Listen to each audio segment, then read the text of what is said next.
쉬운 단어 기억 상실증 우리가 극복을 해봐야겠죠. 근데 지내다 보면은 가끔씩 어떤 단어가 막 생각이 안 날 때가 있어요. 이름도 생각 안 나고. 네. 그 무엇이든 물어보세요. 진행하는 아나운서 이름 있잖아. 그럼 옆에서 자 그거 기억해내야 돼. 기억해야 기억력이 좋아진다고 하는데 기억이 안 나고. 근데 뇌절하다. 네. 그때 기억을 해내는 게 중요한 건가요, 교수님 실제로? 그렇죠. 시간이 지나면 언젠가는 저희가 떠오릅니다. 떠오르지 않는다면 그게 치매겠죠. 근데 사실은 대부분의 자연적 노화에 의해서는 떠오를 수가 있는데요. 그러면 잊어버린 단어를 쭉 적으십시오. 그리고 주무시기 전에 10번을 꼭 소리내서 읽으시는 거예요. 그러면 그 단어를 담는 그 막 이렇게 빈사 상태에 빠진 뇌세포를 심폐소생술한다고 그렇게 생각을 하시면 되니까 오늘이라도 당장 밤에 잊어버린 단어 쭉 적으시고 꼭 10번씩 반복하시면 좋을 것 같습니다. 네.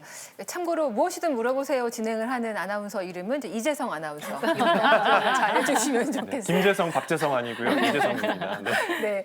아니, 저 아까 이제 자가진단 할 수 있게 교수님이 4가지 알려주셨잖아요. 약간 속으로 좀 좌절하고 있었는데 옆에서 홍크루 교수님이 나도 4개 다 해당되는데? 막 그러셔서 저도 약간의 그 희망을 가지고 방금 김 교수님께서 알려주신 방법으로 뇌를 해마를 잘 길러보겠습니다. 좋습니다. 자, 김희진 교수님의 3필 이제 마지막 3번째인데요. 어떤 건지 공개하겠습니다. 땡땡 김희진 삼시세끼 땡땡 먹어요. 이게 뭔지 공개할게요. 그러게요. 아까 홍크루 교수님. 배식가 김희진 삼시세끼 많이 먹어요. 그래서 아까 홍구로 교수님이 밥보다 잠이라고 하셨을 때 네. 좌절하셨군요. 네. 일단 저는 사실은 식사를 현명하게 좀 하려고 합니다. 그래서 저는 아침 식사를 굉장히 충분하게 먹는 편이고요. 일어나자마자 뭐 어떠한 유산균이라든지 각종 영양제를 먹고 그다음에 그 아까 홍구로 교수님이 단 한 끼를 먹는다고 하는 그 식사를 약간 아침에 에피타이저로 먹고 그다음에 한식을 될 수 있으면 탄수화물 잡곡 위주로 식사를 하고 나옵니다. 그 대신 점심 식사를 저는 점심시간에 하는 게 아니라 병원에서 보통 먹게 되는데요. 1시경 병원에서 조금 늦은 점심을 하고 저녁에는 간단하게 물이나 아니면 과일 음료, 샐러드로 그냥 대체를 합니다. 어떻게 보면 16시간 단식하는 형태를 조금 취하는 건데요. 그렇게 충분한 음식을 섭취를 하고 그렇게 칼로리를 줘야 저희가 뇌도 먹을 수 있는 포도당이라든지 산소가 뇌로 충분히 가기 때문에 저는 굶지 않고 오히려 잘 먹는 편이라고 말씀드릴 수 있습니다. 네, 뭐 많이 대식가라고는 하시지만 메뉴를 보면 다 건강식이에요, 그렇죠? 몸에 안 좋은 건 알아서 이렇게 딱 안 드시는 거네요. 네, 그러니까 저희가 꼭 피해야 될 쓰리백이 있는데요. 그게 소금, 설탕, 그다음에 밀가루를 많이 드시면 기본적으로는 고혈압, 당뇨, 고지혈증의 위험 요인이기 때문에 저희가 현명한 식단 선택이 굉장히 중요할 것 같습니다.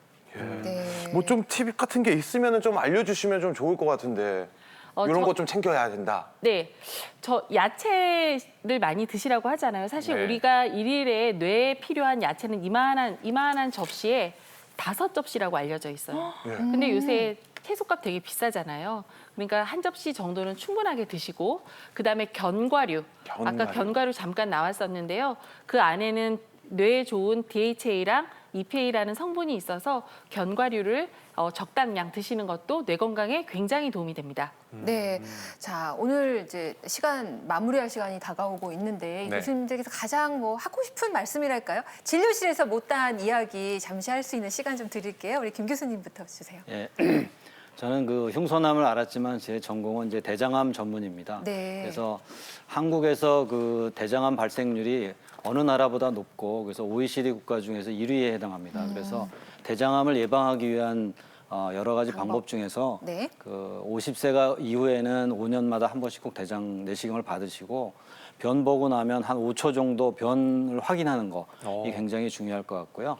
일주일에 뭐 5회 이상 운동하기 뭐 이런 게 중요하고 특히 이제 이런 스트레스를 해소하기 위해서는 운동도 중요하지만 좋은 사람 만나서 좋은 이야기 하기, 그다음에 명상하기, 아니면 충분한 수면을 취하는 거 이런 것을 많이 공부해드리고 싶습니다. 네. 네, 명심하겠습니다. 이어서 홍구로 교수님은요?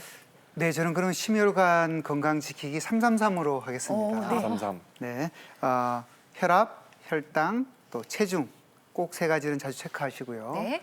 또 술, 담배, 트랜스지방 이런 것들은 끊는 것이 좋고요. 물과 운동과 소식은 실천하시면 심혈관 건강을 잘 유지하실 수 있을 것 같습니다. 역시 훌륭하세요. 네. 김희진 교수님 부담되시겠는데. 소식에 이어서 대식 김희진. 예, 대식가 선생님. 네, 김희진입니다.